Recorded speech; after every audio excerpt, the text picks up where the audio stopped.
So, welcome everyone. Today we're talking about karma. And title appropriately is Karma Isn't a Punishment, It's a Soul Design. And I'm Elizabeth Echevarria, and I'll be sharing more about this today. Here we go. There we go. Good. So this is a quote from Rudolf Steiner, Manifestations of Karma. This was from a lecture that he gave back in Berlin in 1910, which is when he first started talking about karma. We bear our karma within us, and we go through the gate of death with it as with a part of our being. So what did he mean by that exactly? So karma is misunderstood in common lay society as something like you do something bad and it's going to come back at you in a future, maybe within this same lifetime or sometime in the future, sort of like a eye for an eye, tooth for a tooth type of thing. If you do something bad and something bad is going to happen back at you. And Steiner shared a much more nuanced approach to karma, which I resonate with very much, and that's why I'm talking about it today. So in his perspective, it's not about punishment, but more about how we grow, how we evolve as souls. Our souls are with us for multiple lifetimes. It's not just this lifetime and it's done, right? So because of all of the multiple lifetimes that we go through, we carry the impressions from previous lives in parts of our like astral and etheric bodies, so basically our energy system. And these impressions form tendencies and also gifts, as well as lessons that we're meant to learn during this lifetime, or at least that we want to, that our greater soul, our higher self, that part of us which is conscious of more than just this lifetime, is wanting to have as an experience, as a lesson for this lifetime. So you can say that, yeah, karma is, and if you want to put it into a equation, it's past action plus spiritual intention. It's not just, you do one bad thing and you get something else bad in return. Now, as I mentioned, there is this multiple or reincarnation. You have to really accept or believe that there is such a thing as reincarnation, which I think, at least for when I was young, growing up in a Catholic society, there was this concept of reincarnation did not exist for me. That was something that I became aware of later in my 20s, when I began to also study other religions and belief patterns, become aware of them, because I just wasn't aware of it before. And so therefore, that opens up the whole between lives journey. What happens after you die and before you're born again?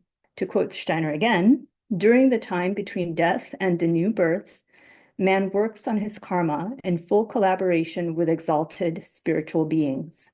So implying that the soul is not just coming up with ideas of how what it wants to do in its next lifetime on its own, but it is guided by other spiritual beings who are at a greater level of evolution, you could say, have had more experience as souls. And so through this process, and I'll have a nice schematic afterwards, the soul chooses refining experiences and refining. So it's not punishment. It's how do I do it better next time, right?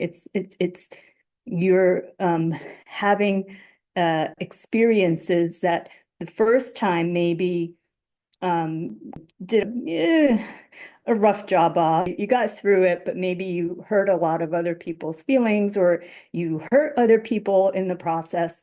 And then this next time that you go through the same type of experience, can you do it better? Can you do it without the hurting of other people or the hurting of yourself? Because it could also be learning how to go through life without hurting yourself. So in this way, we understand that certain life circumstances are not random. They're, you could say, fate, predestined.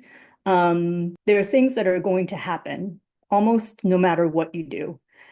And that does bring into play this whole question of free will. We're told that we have free will and whatnot, but I think that to a point you do have choice. You do decide how you're going to bring about those experiences, how you work through those experiences. But the fact that you're having that experience may not be completely up to your smaller self, your conscious self that is incarnated in this moment. And yeah, we're guided. We're never alone. So this is my schematic of the soul's journey. So let's start off with over here on the upper left-hand corner where we're in the spirit world, and we have the impulse to incarnate. So we come through a soul portal, right? We'll have to have the right alignment of the planets and the stars and the parents and all of this stuff. It's just the perfect moment for you to be born, and you're born.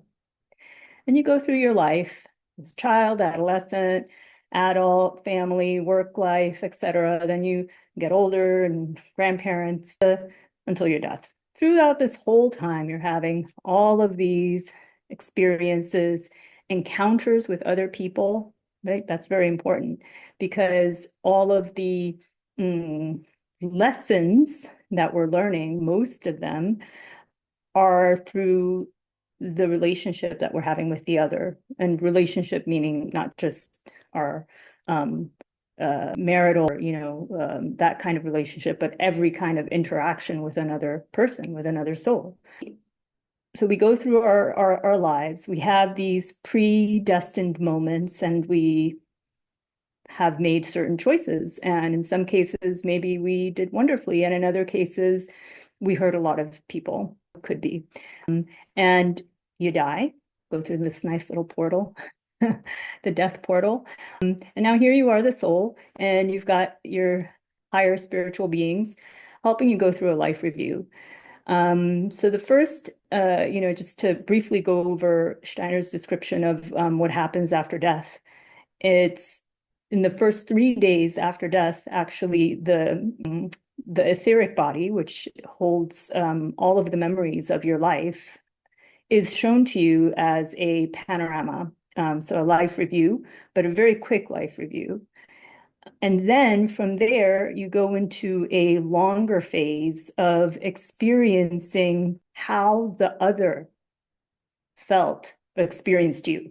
So all of the big moments that you had in your life with interacting with another person, you're going to experience it from their point of view. And that will be good things as well, not just bad things, right? So if you've helped a lot of people and you've brought a lot of joy and a lot of love into other people's lives, then you're going to have this wonderful experience during that part of your life review.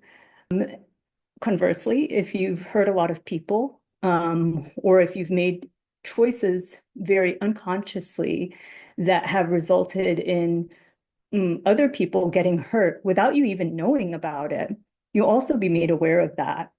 So, for example, someone who's got a very high level position making decisions in a government or in the military, and they make a certain decision and they think it's for the highest good, or they think it's the right decision in the moment, strategically, etc.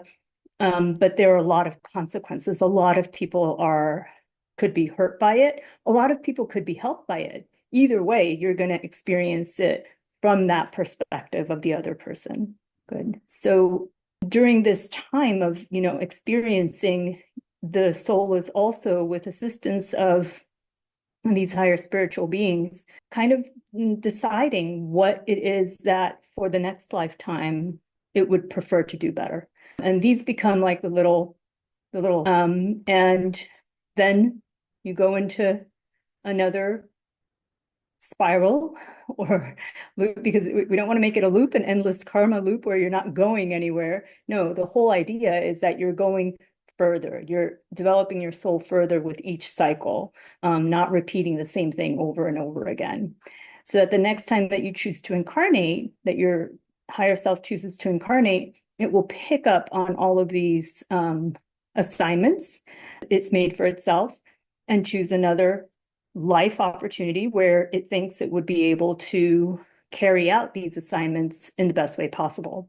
And yeah, that's, I think, a simplified view of how Steiner explained the journey of life between death and birth. And yeah, birth and death we know because we experience it. All right. In karma lies the direction of our higher self, working creatively from one life to another. So again, the idea that karma is how we're evolving, is how we become free.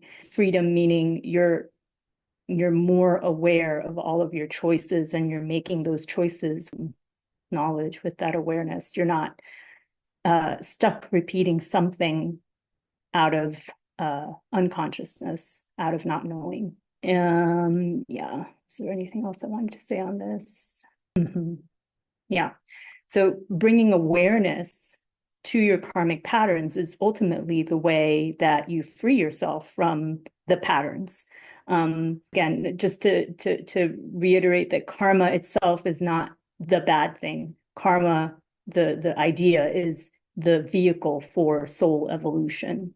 So we often think of like, okay, the lessons, soul's lessons, that mean that we haven't done something quite right and we have to do it again, etc. But it also refers to your gifts that you've, skills that you've developed over lifetimes, and that each time you incarnate and you practice that skill, you refine it even more.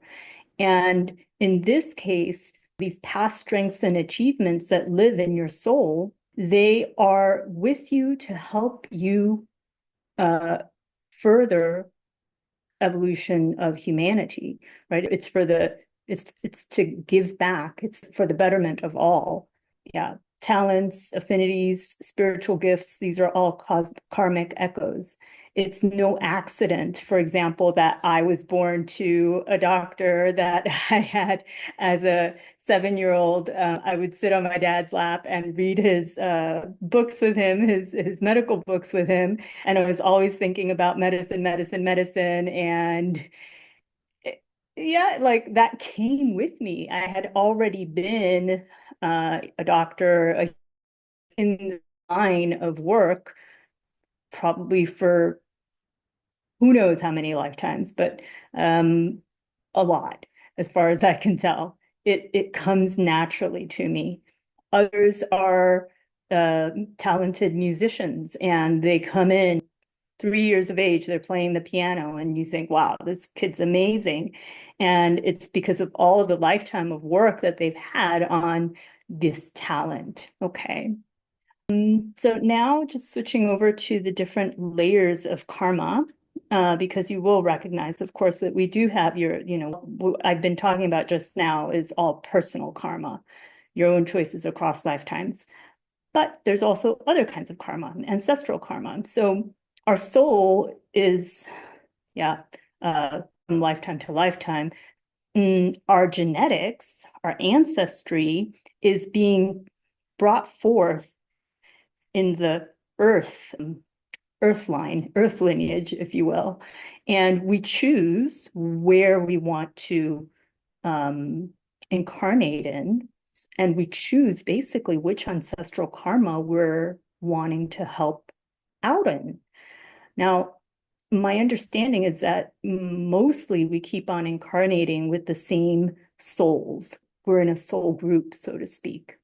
And so this ancestral karma is in a way part of that soul group karma, but it's being expressed very strongly in the genetic lineage and the bloodline. Also, there's collective karma. So karma that's shared by large groups of people or nations, or even all of humanity, we share a common karma. And again, where we choose to incarnate, geographically, where we choose to incarnate is part of like choosing to help out with that collective karma as well. You could possibly even say choosing to be a human, you're choosing to work on humanity's karma. You could have chosen to be a different type of being, but that's a story for another day. Okay. And so how do karmic patterns show up in your life? Probably this is easy for everyone, right? It's the same thing happening over and over, no matter how much. Maybe you start off as a teenager, 20-year-old, like, I don't know, I always go to relationships because that's where a lot of my karma that I have to refine has lived. And just having the same pattern repeating over and over in a relationship until you realize, okay, maybe this is not just the other person is mirroring something about me. And so you have to become cognizant about it, become aware of it, and choose differently, right? Once you become aware of it, you're able to make a more informed choice. Otherwise, we end up in cycles that can make us very sick, actually.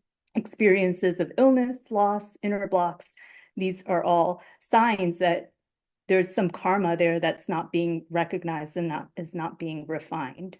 If you're asking yourself the question, why does this keep happening to me? That's probably something karmic.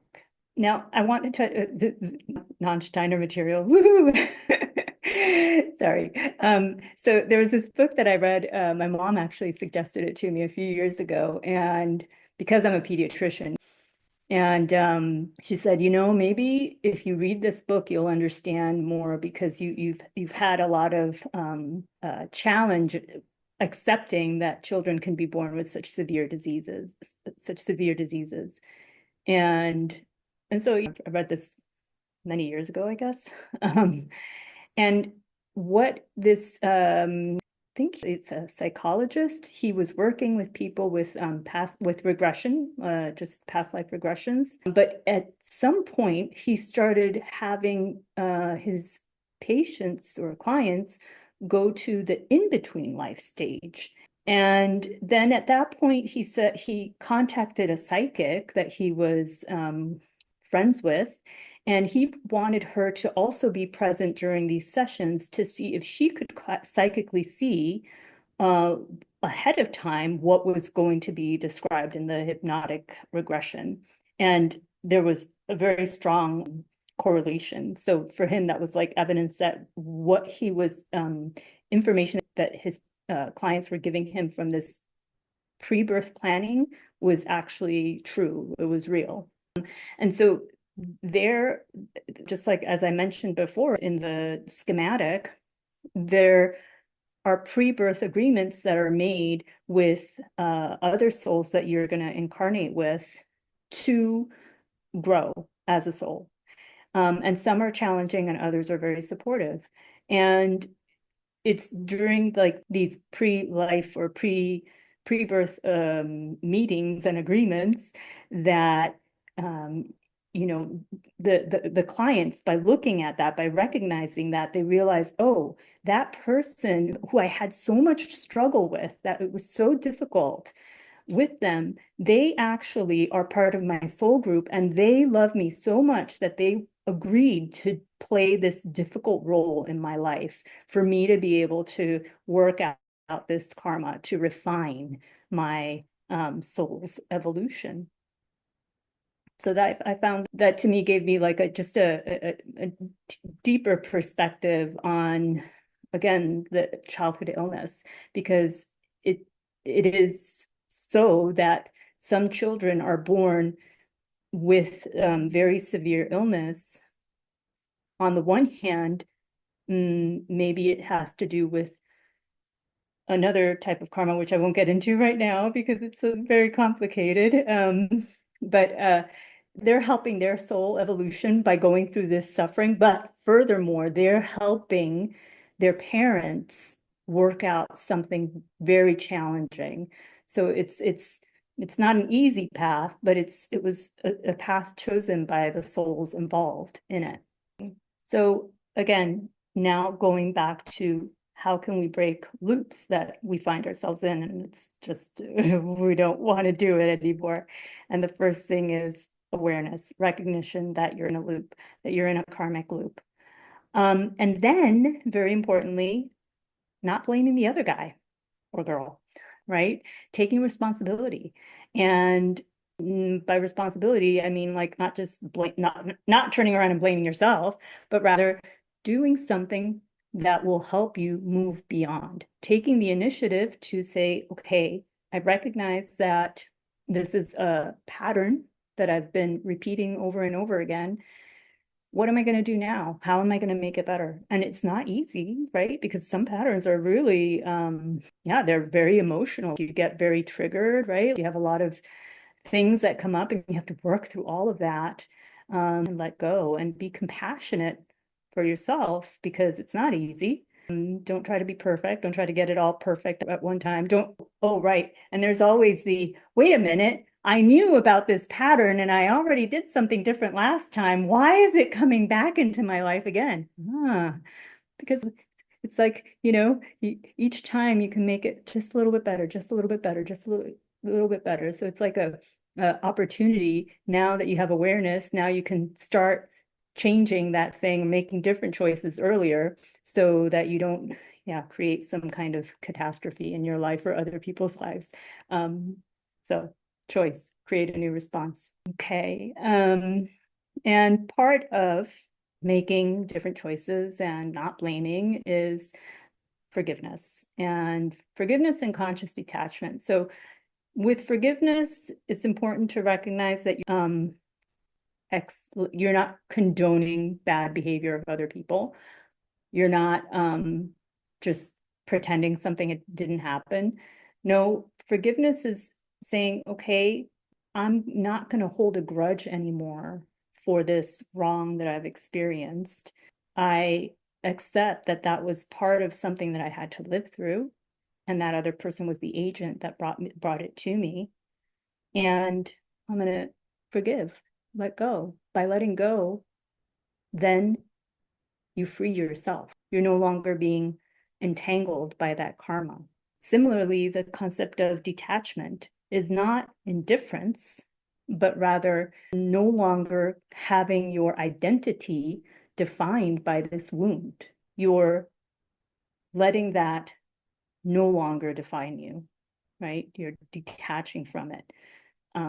Through this release, you can reclaim your energy that was stuck on this attached wound, right? On this, like if you have an idea that you're always attracting the wrong person, you must be, yeah, something negative about yourself, right? Forgive yourself and accept yourself and love yourself.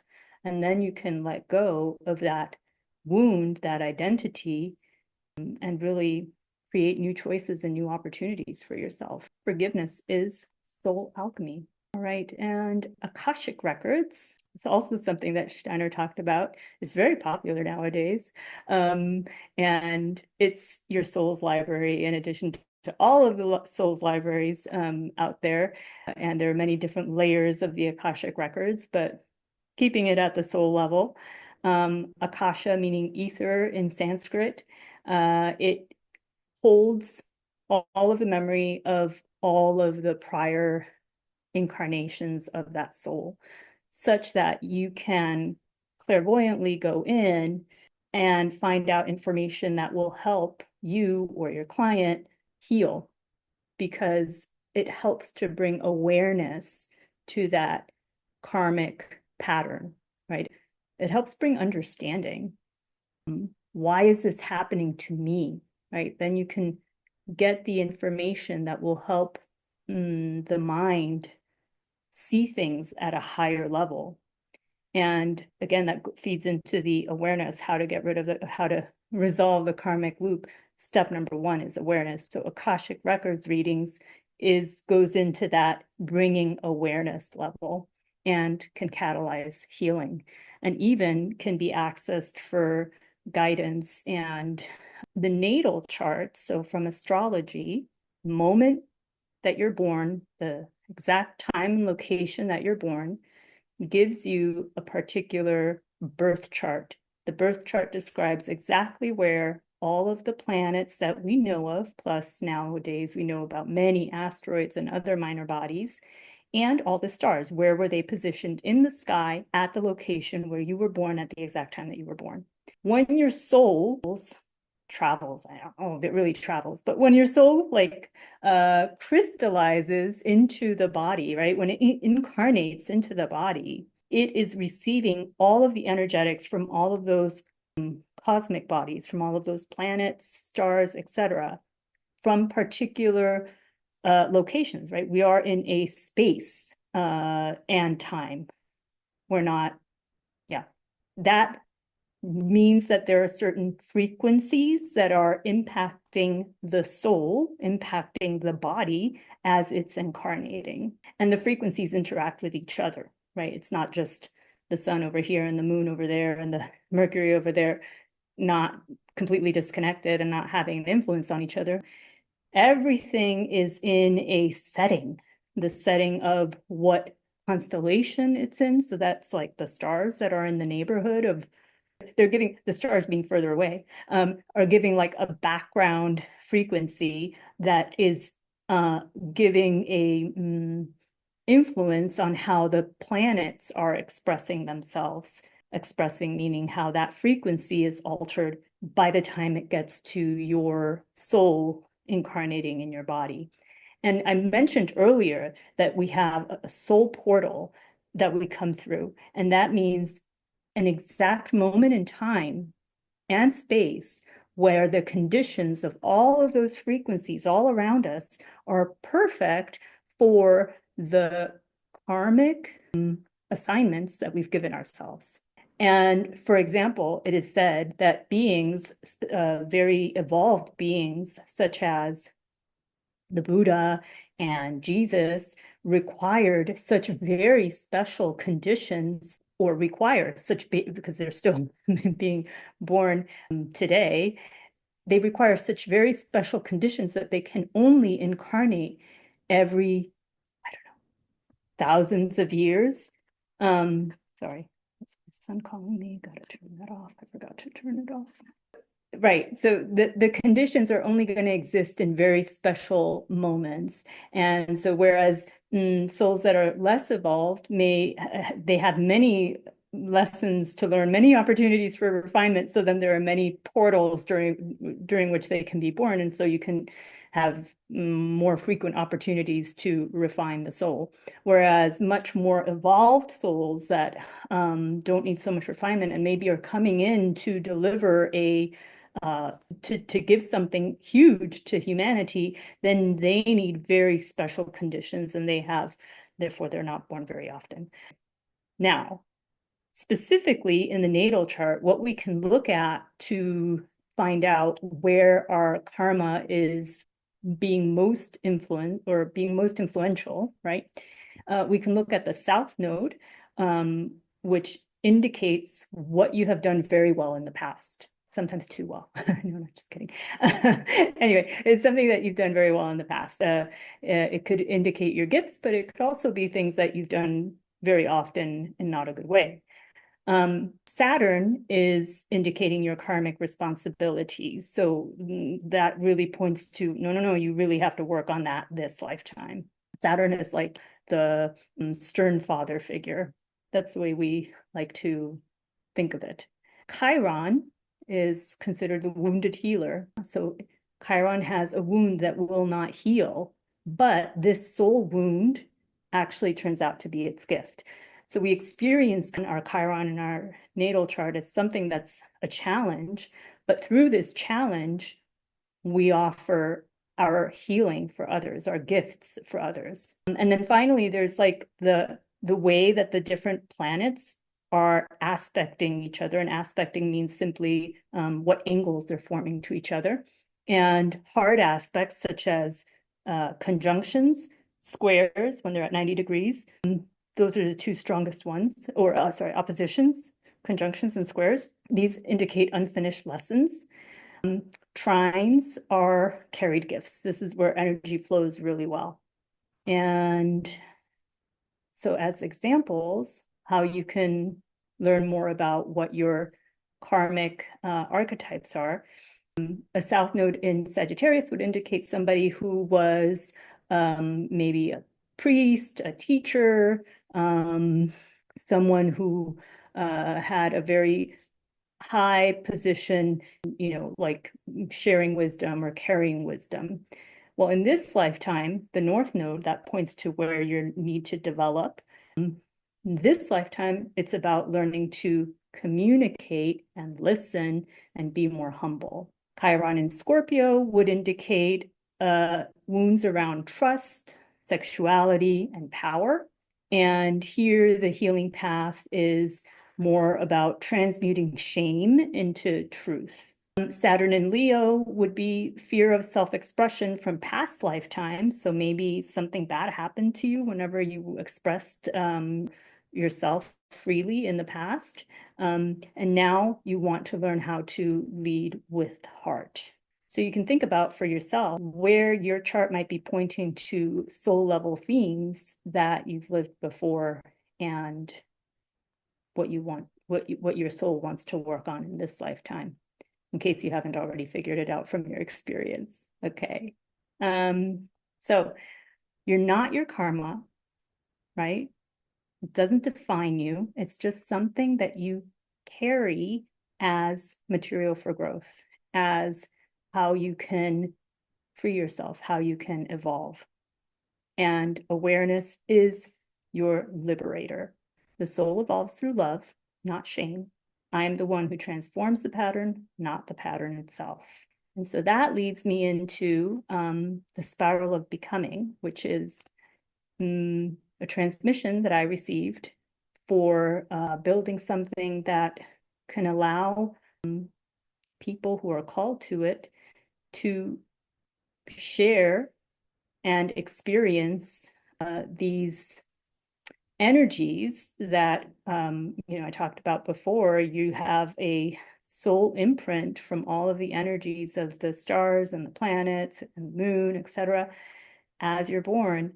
And every day there's different influences from the energies in the skies, as well as from all of our environment, that trigger or activate different things in your soul's archetype and in that natal chart. You can talk about the chart's just out there, but it's your body that's experiencing it. It's your awareness, it's your emotions, all of it is part of that lived experience of what's going on energetically in your environment, in the greater environment on Earth, in the cosmos.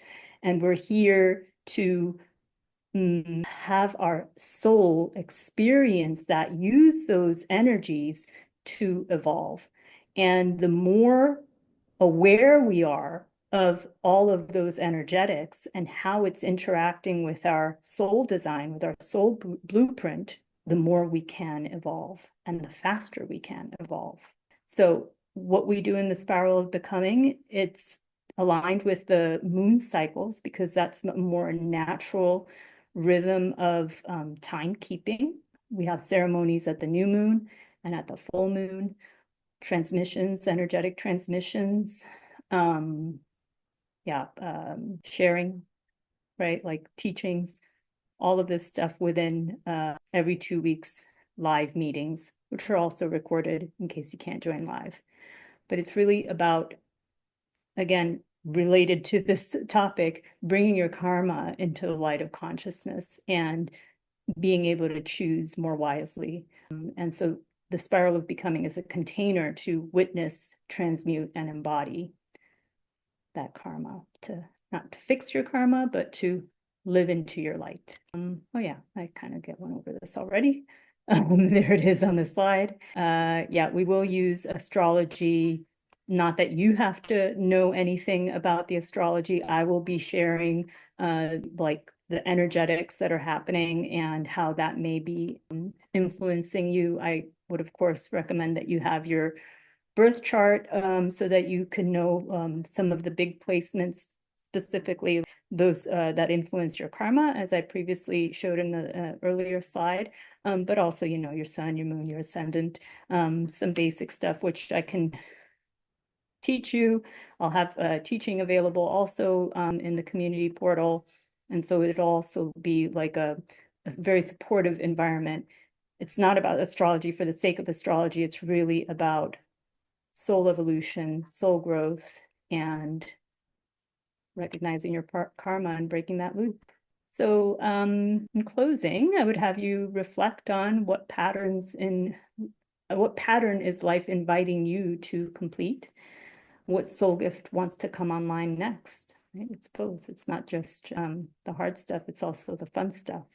And an invitation to join the Spiral of Becoming. You can go to thespiralofbecoming.com. You'll also get emails after this webinar. And yeah, you didn't come here to repeat cycles. You came here to transcend them. Some key takeaways. Karma is not punishment. It's a soul chosen pathway.